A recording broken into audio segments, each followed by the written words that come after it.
this is going to be, I mean, a lot of this stuff is like self-explanatory. So the more complicated LGBTQ glossary terms, I'm going to see if you know them. So I'm gonna see. Yeah. Let's just break the ice here. What's cisgender? And I feel like I learn something new every day. So What's cisgender? Do you know what? what cisgender means? Cisgender, whenever I hear cisgender, usually that's like a straight heterosexual person. That's usually what I hear cis associated with, or somebody who was is their gender, who was born in their gender. That's a cisgender person. All right, I so mean, that's that right. that's what I interpret as cisgender, just a straight heterosexual person, or just somebody who was born in their own body and is still that person, cis. Okay, so what's gender dysphoria? What does that mean to you? Hmm. I've heard this term before, gender dysphoria. If I had to take an educated guess, I would say that's the feeling, the psychological feeling that you feel like you were born in the wrong body. All right, yeah. I mean, that would be my honest to God educated guess. The feeling that one feels when they feel like they look down and they do not feel comfortable in their own skin and their own body. They feel like I don't have the right body, Sure, and sure. that begins what's usually a years long process of that kind of change. Those things take years. That's essentially correct. That's right. What about pansexual or pan? What does that mean? Well, pansexual, from what I've heard and from what I understand, is let's see. I'm debating one of my Yeah, it's this is getting one of into the nuances. So, one of my friends right uh, now. But pansexual just means they don't really want the affiliation with the LGBTQ plus community. They're their own thing. They're just attracted to anybody. It doesn't matter, male, female, trans, whatever. That's usually what pansexual goes under. They're attracted to the person, not their gender, and usually that's their own thing. They're not usually affiliated with LGBTQ plus community. Although okay. maybe they go under the plus. I don't know, but that's usually how pansexual was described by 2015. That's what pansexual was described as: somebody who's attracted to everything, but they're not associated with the LGBTQ plus community. Yeah, essentially someone Although who maybe that changed in recent. essentially someone who's romantically or sexually attracted to people regardless of their sex or gender. It sounds Yeah, like pansexual can be another term for bisexual, but I don't know. A lot of these terms, you know, you're I gonna think pan just opens. I think pan. I feel just pan just opens it up for everything, because trans. I mean, it just opens it up for every possibility. trans. Okay, we'll get into trans too. Okay, all right. I mean, actually, let's get into trans right now. So trans, You're a trans well, male, trans yeah, male, trans male. yeah. I mean, coming from the straight perspective, like when I hear trans, initially I thought it was like, and this is just me, you know, talking freely here. I thought it was like it can be, you know, transvestites. Is that short for trans? Can be It's transvestites? trans. I feel like trans. And this is me taking the best educated gay response here, gay perspective here. I feel like transvestite is more just a male who likes to dress up as a female, and that doesn't necessarily have to be. It could be a straight male just doing it. It doesn't. That could be my understanding of transvestite, but specifically transgender is when you were born one gender, but you feel like you were born in the wrong gender. So you go through the years long process of not just the gender reassignment surgery, which, by the way, is very expensive, but it's a years long therapy process to go through the transition of becoming male to female or male to female. It's a long process. I have a couple of trans friends. It's a years long process, and obviously Okay. there's medication, things that you take in the process of changing and transitioning. It's a long process. So if a if a female biologically female gay person were to become or wanted to transition into male, like how long would it take for her to like, like grow a beard and all that stuff? That I'm not sure of. That I would have to personally Google because I don't identify as trans. I don't have the trans experience. I have friends that do, and I would probably ask my friends these sort of questions. But that I'm not sure how long it takes, but I know it takes time. Okay. Okay, cool. So just to be clear, like if someone is just loosely having a conversation and they say trans, is it fine to include transvestites in that, or so transvestites, people that are transitioning from I male don't even know if people. to male? I mean, I don't know if people even use the term transvestite anymore. I think that's such an old timey term. I think transgender is just the proper term all around. Transgender is a I proper haven't heard term. I think I haven't heard people use the term transvestite in years. I don't know if that's an old timey term or it's considered too insensitive or too inappropriate now in the times that we live in. But in the current conversation, I just hear the term transgender, and I just feel like that's the that's the that's the Right. category for everybody there. And I feel like transvestite is an old timey term that doesn't get used anymore. And it's become derogatory or you know, that would be my guess because we don't use that term anymore. I've noticed But if we're getting into unless it's derogatory. right, okay. So you consider like, oh, if you see like, oh, if like somebody, oh, there's like a transvestite on the corner. I mean, you consider that a derogatory term? Like, would you I consider it? think that's what it's evolved to because nobody, So it would be I would, insensitive. if I would have to take a guess, Yeah. that would be my guess. That I would have to ask. I would have to ask my trans friends. Hey, is this considered derogatory now, or does it mean something else entirely? I mean, it would also depend on the person because some people are less sensitive than others, but Right. but I'm not only gay. I'm autistic. That Mhm. happens in the autistic community as well. Some of us are more sensitive than others as well. So it happens in all different kinds of communities. There's going to be just people who are more sensitive than others on everything these days. So if we're going to get granular on the trans label, a trans man is someone who was born a Mm-hmm. woman who's transitioning to be a trans man. That's Mm-hmm.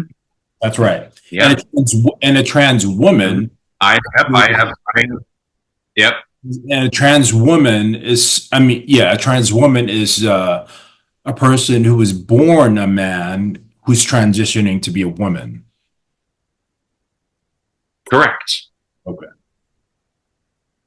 Yeah. Um, what's a transsexual then? Hmm. You see that? I mean, that's, Something you yeah. see if you're Yeah. I confused, mean, because then if you're confused, then I'm confused. hey, We're all these confused days, about hey, these days, hey, these days we just say transgendered usually. I haven't heard. I mean, I hear transsexual though more than Oh, okay. transvestite though. So, um, It's kind of a does trick trans? question. Do you have the definition? Do you have the It's kind of. definition right there? I think you pretty much got it right. Transsexual is it's kind of it's kind of a trick question because it's the definition. It says it's a historical term that's referring to someone whose gender is different from what they were assigned at birth. So it's a little bit of a Yeah, I mean, ball. it's basically the old. It's basically transsexual is basically like the old timey term for transgender. That's just what we call it now in modern times is transgender. Okay. So just to complete this section of your sensitivity training as a gay man, I'm just gonna read out all the terms and let me know if you want to talk about anything. So Mhm. asexual, aromantic, bisexual. Mhm. I think those are maybe self-explanatory. I would think. Do you want to talk about any of those? I mean, I have friends who are ace. That's the term for asexual. Just not interested in just no sexual feelings or desires. It's just not part of their DNA, not part of their wiring. Very common in autistic people as well. I There was a period where I thought I was ace, but then it turned out I wasn't. But I definitely did explore that possibility because there was a period where I wanted to be straight, but I wasn't interested in girls. So I thought, well, maybe I'm just ace, but then it turned out not to be the case. But Right. there's a lot of people who are ace, and it's just like they're attracted to people, but it's just the sexual, part isn't there. All right. Some of these are confusing, but what about gender binary, gender dysphoria, gender fluid? Well, I feel like these are the new. I feel like non-binary has always been a part of our society. We just didn't have the vocabulary for it. I especially looked at Asian cultures in this kind of history because you look at all the androgyny that you see in historical context through Asian culture. So I feel like non-binary has always been there. We just didn't have the vocabulary for it, and now here it is. I have friends who identify as non-binary and use they them pronouns. I That's just where our society evolved to. I went to my college. I'll never forget it, just thinking, wow, we're in different times. I was at my college's homecoming in the fall of 2023, and I went to go look at the current roster of drama department students, and they had all the pictures and everything and all their names, but then underneath all the names were all the pronouns, and I just thought, wow, different times we're in. It's just this was not a thing in 2008 when I was going to college. So Oh, yes, it wait, wait, evolved wait. So rapidly. so in college, you went back to your own college and you saw pictures of like students and it specified under their names what their Their gender, pronoun, their yeah, pronouns were. Hmm. their pronoun, whether it was he, him, she, her, they, them, or some of them do a mix of he and they, or some of them do a mix of she and they. It just depends. And but yeah, I get the non-binary. I get the perspective of it just because it's always been there in our culture. We didn't have the vocabulary for it. Now it's here, but there's always been gender bending. There's always been not feeling perfectly like you fall into one box entirely. So, So like when and I we get that the and I get that these are hot button issues that polarize this country to no end. I get it. These have certainly become hot button issues. yeah. So I mean, would you be offended like if someone like I mean like someone who someone would call you a pronoun that you didn't prefer? Is that like is that like a I mean, trigger for you? I wouldn't No, not at all. I mean, I wouldn't be offended if somebody mistook me for a they. I would just be, if people ask me, I say mine are he, him. I identify as a male personally. Happy to happy to be a male, and yeah, no, I wouldn't get offended if people mistook me for a they. No. Right. So when we first met, like about 10 years ago, I mean, it was kind of clear to me that you were gay, but like you were identifying as I wasn't ready to go. I wasn't ready to go there. I wasn't ready to admit that to myself. I wasn't ready to admit it to anybody else at that point. There was that long period of wanting to be straight. And yeah, that lasted until I was 27 years old. And you and I met in 2015 because that was when that movie was being shot, was 2015. And so, yeah, that's about 9 years. We've known each other for 9 years. So, yeah, almost 10 years. And yeah, yeah, it's pretty crazy.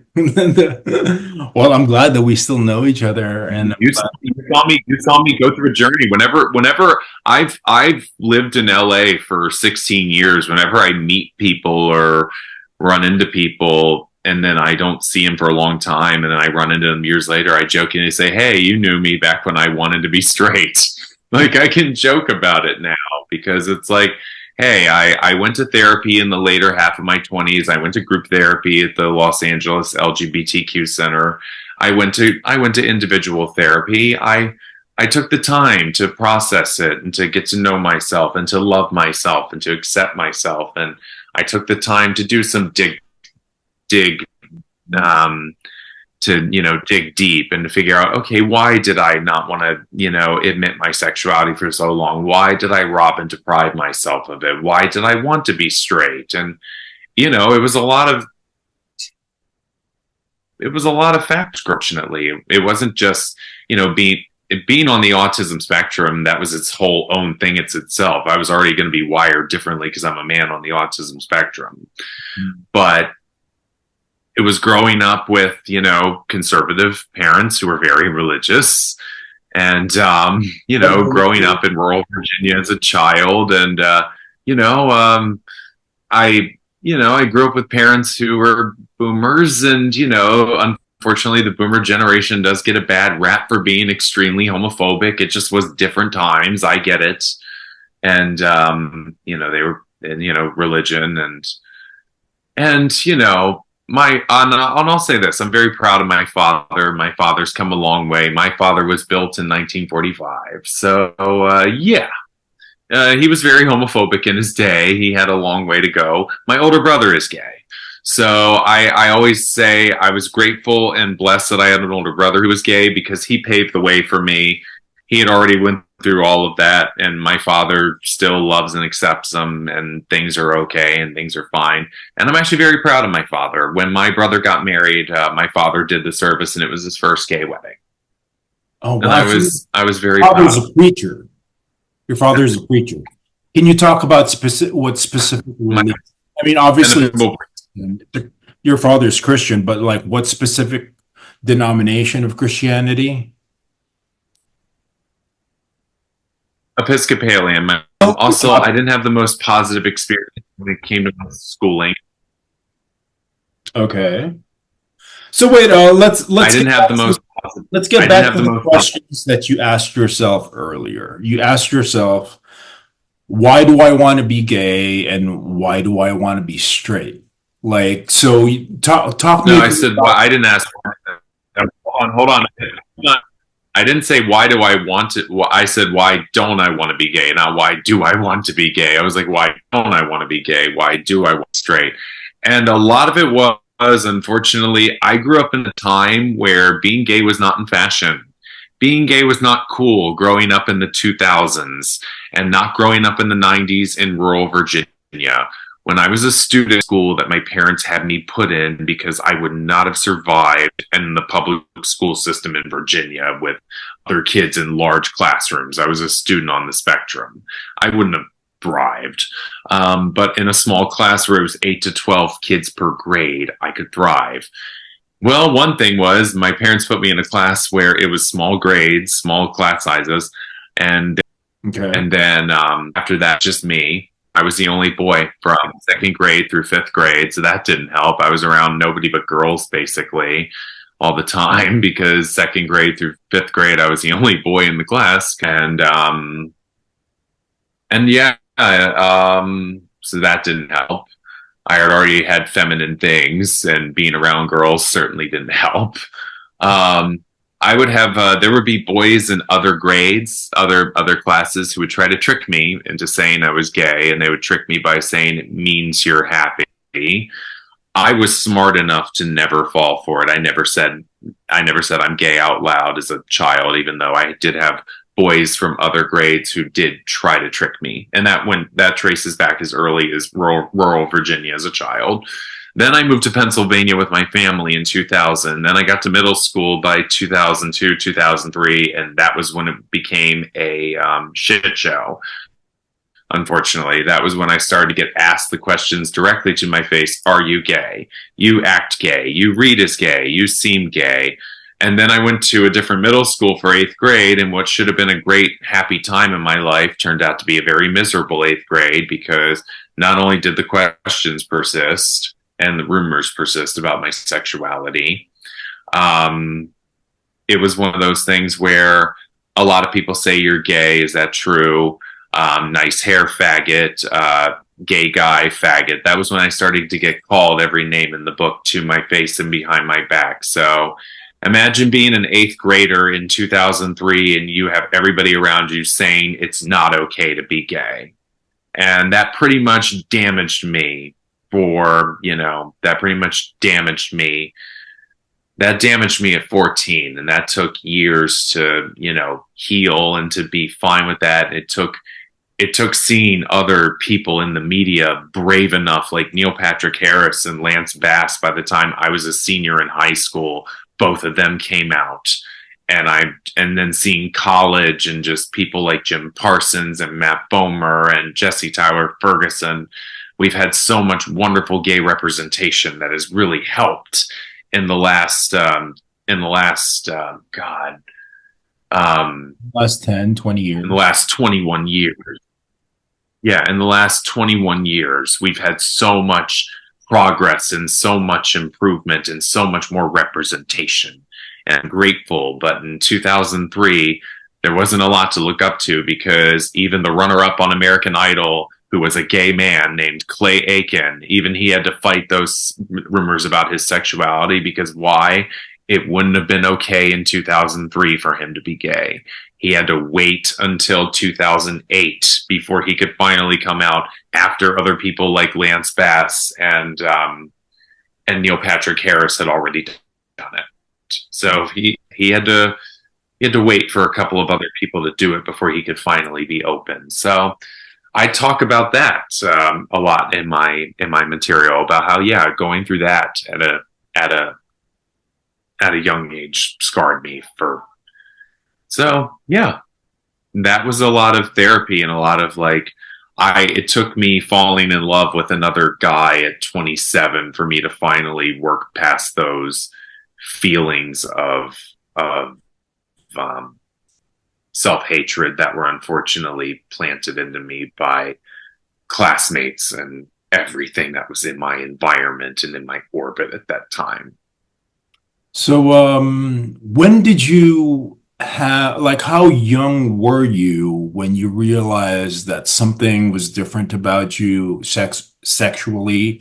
And when did you have your first attraction to another guy?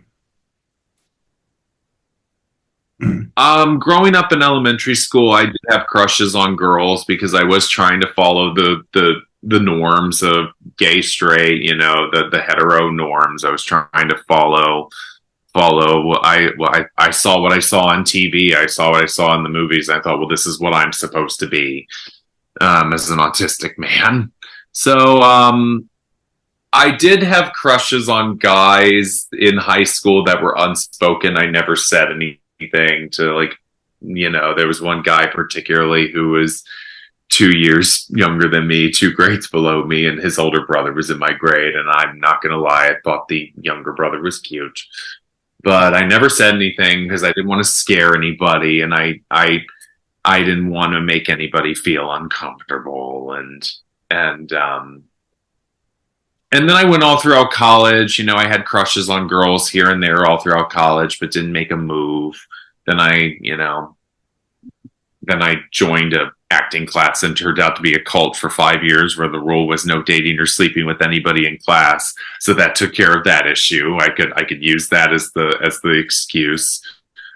And then after I escaped that when I was 25, I started hanging out with this guy at 25, and we became very close. We started just hanging out all the time. We became inseparable friends. And after we started hanging out a lot into 2014, and it continued through 2015, by 2016, almost at the 2 year mark of our friendship, I started to have feelings for him that went beyond just friendship, and I would let him cuddle with me, and he thought all along that it was just a straight friend showing affection for his gay friend, but and it was. Did you ever have a Yeah. girlfriend? No. I wanted to. I asked girl. I would always swallow my pride. I did it as early as elementary school in Woodland Academy. I would ask girls out. I started in 5th grade. Went all throughout middle school. Tried to do that whole girlfriend thing. By the time I got to high school, I gave up, and then I thought, okay, well, I'll get this again in college. I'll try this again in college. Tried it again in college. Didn't really work out. I had a crush on one girl who was unattainable, of course, because she had already was in a relationship with another guy. So that was the perfect excuse to not face my sexuality. Get a crush on the girl who's unattainable because she already has a boyfriend. Took care of that one. And yeah. I mean, do you think it's an advantage or Never had a girlfriend. There was a period when I was going through where I thought I was bi and I was still interested in trying relations with a woman. But then after being with enough guys, I was comfortable enough with guys with the desire to want to be with a woman romantically or, relations wise, just went away. Before we talk about, how you came out to your family and all that stuff, talk a little bit more about how you transitioned from just questioning that you were gay and then like fully knowing it. Were there certain specific events that happened that made it clear that, okay, this is what I have to do?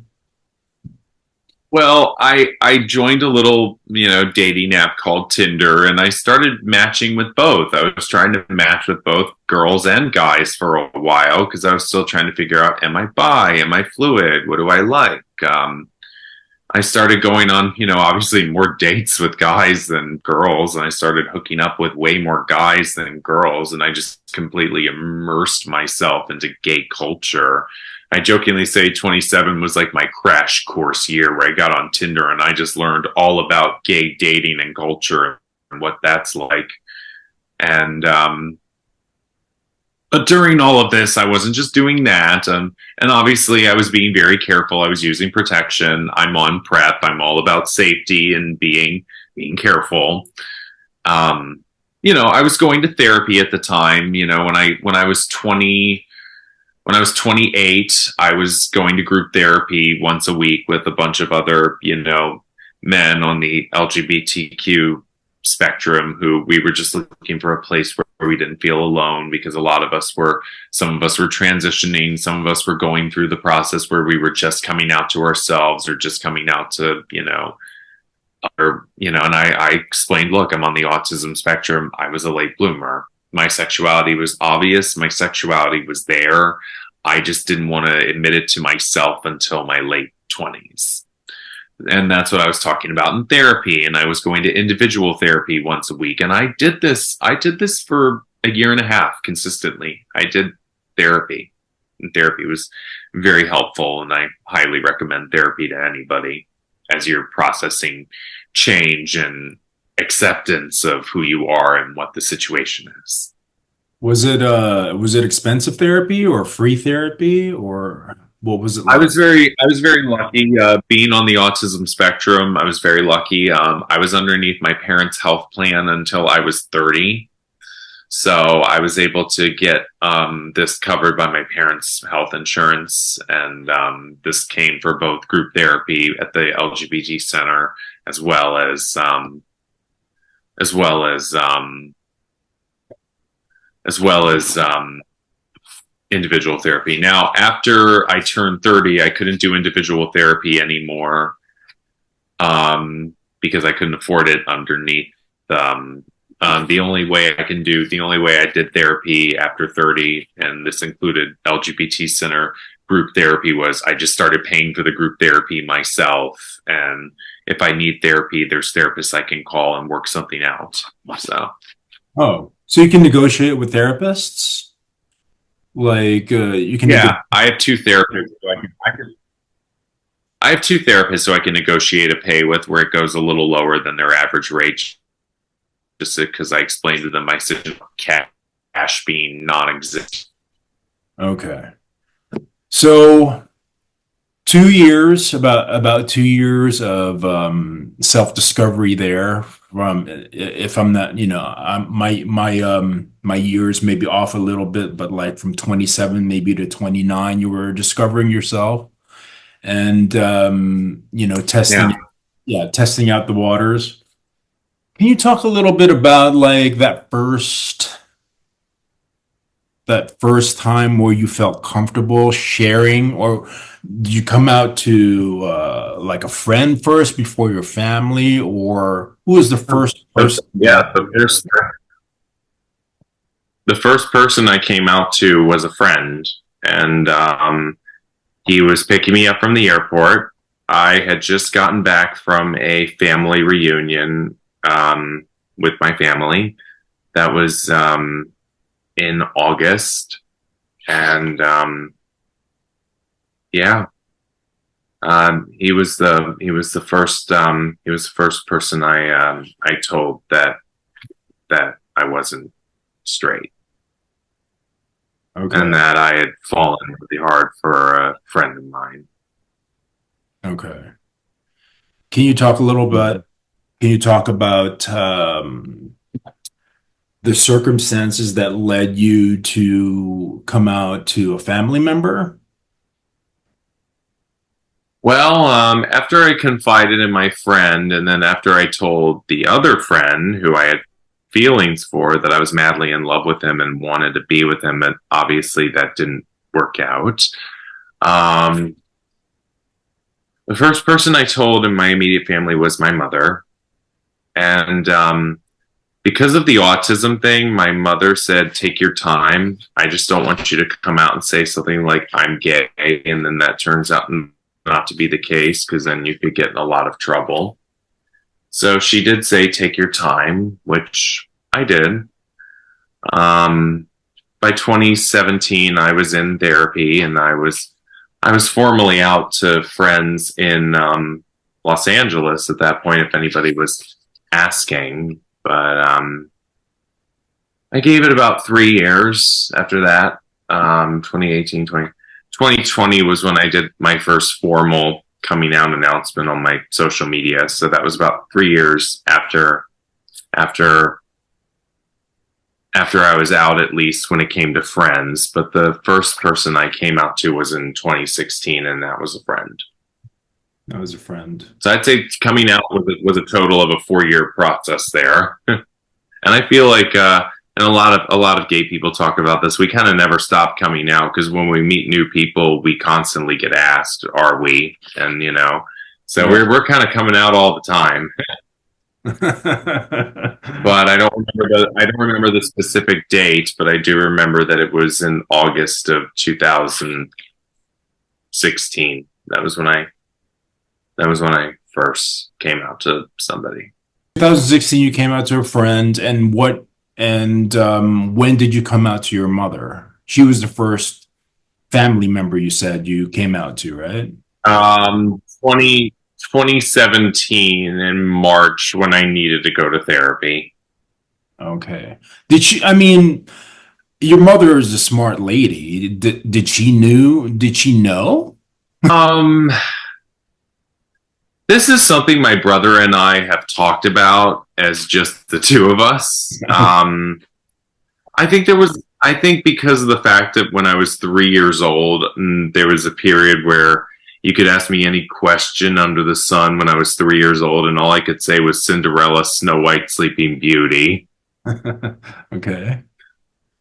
I think that should have given my parents the earliest indicator right there that I wasn't going to be straight, or the fact that I was a really big fan of the Spice Girls. There was an era where I was going like this in all of the family pictures. Okay. So and like I said, I haven't had this kind of discussion with my parents, but I think it was one of those things where I think my parents were hoping that I would find my way over to heterosexuality, but by 27, I just did not. Yeah. And It's not for a lack of I trying. knew it was going to. Like in some way, Yeah, you really I spent 27. I spent 27 full years drawing, and after that, it was a slow process. It wasn't like I gathered all my family into a room and came out. It was just kind of like a one by one sort of thing. And it was over time. I didn't officially come out to my father until he came and saw my one man show when I was doing the New York of fall of 2019. And did we talk about it afterwards? No. I just decided to let him process it in his own time. And by 2020, everybody knew, everybody was cool, and if you didn't know, you were going to know by that social media post in 2020. Okay. So you came out explicitly to your friend and your mother, and then you came out more on social media to your and through your art to your father. Gradually, yes. It was a gradual 4 year process, I'd say, of coming out. I did a big post about coming out in 2020. That was like my first official like social media coming out post. But four that was 4 years. That was 2020. That was 4 years after 2016. So it was like a 4 year process of coming out to myself, coming out to a friend, coming out to my mother, coming out to people in general when people start asking you how to flip the script and change the narrative basically on what you were saying to people for 27 years prior, figuring out where you stood on the Kinsey scale. Are you still attracted to women? If you're not, where do you fall on the Kinsey scale there? It was just 4 years of searching and figuring it out for myself. So I am glad that I did take my mother's advice and take time, and personally I'll answer to both. I identify as gay and I identify as queer. I identify as both, because even growing up, when I had crushes on girls, they were always so emotional. It never felt wrong. I mean, so that's where the queer identity kind of came from first, because Is there a difference between queer and gay? Queer's a little more ambiguous. Queer's a little more like, you can end up with a girl could be queer, a man could be queer, and it's a little more, Well, a man can be gay, a woman can be gay. yeah. I mean, there's all different kinds of variations of the sexuality. That's why it's a broad scale. Okay. So It's a very, very broad scale, a broad spectrum. And growing up, it never felt wrong when I was attracted to girls. It's just the stars never aligned. And now at 35, I'm like, okay, they don't have to. I'm happy being a gay queer man. okay. I'll answer to either or. I'll answer to gay, I'll answer to queer. I'll answer to both. So I mean, during this process, I don't know what that's like. I can only imagine that it's like it's got to be one of the toughest things that you've had to do in your entire life. But at the same time, I mean, during that 4 year process? I mean, It was it was a mix of both for me. Yes, I was scared to do it, but it was also very liberating to just jump off the bridge because I felt like, you know what, we're in the time. I had management that advised me not to do it. I had management that didn't want me to come out. They still wanted to keep me because I wasn't a name yet. They still wanted to keep me ambiguous, but I stuck to my guns because I figured I have nothing left to lose. I might as well be as free as I possibly can if I'm still going to pursue this very competitive, very cutthroat business. I can't keep wearing masks anymore. I might as well just let it all out in the open, let it all hang out. I have nothing left to lose. and it worked out in your favor. Yeah. I mean, I have been a guest star on TV shows. I've been in movies. I've worked as an actor. I've traveled around the world as a performing artist who acts and sings and does stand up. I've done a documentary that is now forever immortalized on a streaming platform and hopefully more in the future, but it's at least out there. So yeah, I always say to people, you got to follow your heart. And that was me following my heart. Sometimes, it doesn't, sometimes it gets you into trouble when you follow your heart. But, I just, it was 27 years of masking, and I didn't want to mask anymore when it came to the sexuality side.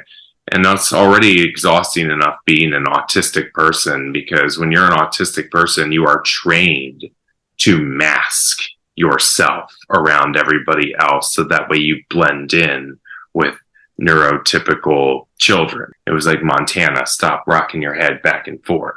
Stop doing this. Stop. It's a lot of masking that you already have to do as an autistic person. So, yeah, I couldn't handle the double mask life anymore after 27 years. It's like, okay, I got to remove this other mask and get rid of it.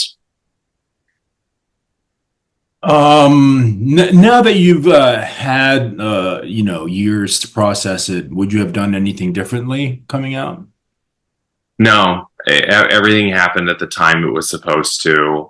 Obviously, I learned at a very young age, what's done is done. You can't go back and change anything. You can only move forward. And I feel like 27 was when I found myself. 27, I was in a cult for 5 years. I joined when I was 20. I left when I was 25. I jokingly say to people 25 was about escaping and getting out. In general, that's what all 25 was about for me, was just getting out, escaping.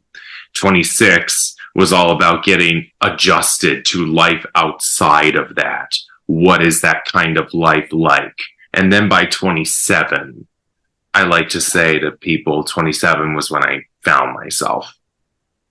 27, you're in the 27 club in a positive way. Yeah, that was when I feel like I found myself and I discovered who I really was at 27. And I was able to at least begin the building blocks to be my most authentic self. And 28, 29, 30, 31. I came out formally on my social media when I was 31. So it was a nice gradual process. And you're how old now? 35. Okay. So coming out to myself at 27, being 35 now, I'll be 36 in the fall. So yeah, almost 10 years. Yeah. I'll be there. I'll be there at 9 next year. I'll be there at 9. Yeah, we'll go to Disneyland. Mhm. If you, I mean, I don't know if anyone's given you advice, but if you could give advice to anyone who is thinking about coming out, who hasn't come out, what would those nuggets of wisdom be? Honestly, I would circle back to my mother and actually say, take your time and do it in your own way and do what feels comfortable for you. You you can plan this kind of thing, but sometimes not everybody gets the luxury of planning these sort of things. So it really is a moment by moment thing. I would just say to anybody, take your time. And when you're ready, you're ready. And for some people, that doesn't happen until their teens or their 20s, which is when it happened for me. For some men, it doesn't happen until their 30s, their 40s, or even their 50s after they've already been married to women and have already had kids. I've had a friend who married a man who already had 2 kids from or I think it was like 3 or 4 kids, which was quite a lot of kids from a prior relationship with a woman, but was still wanting to take on that responsibility and still went and proceeded with that relationship, and now they're married. So there's not one way to come out. Everybody comes out in their own time and in their own way. I use art to come out in my process. Well, I think that's a good note to end on. Welcome to Straight Up Gay Talk.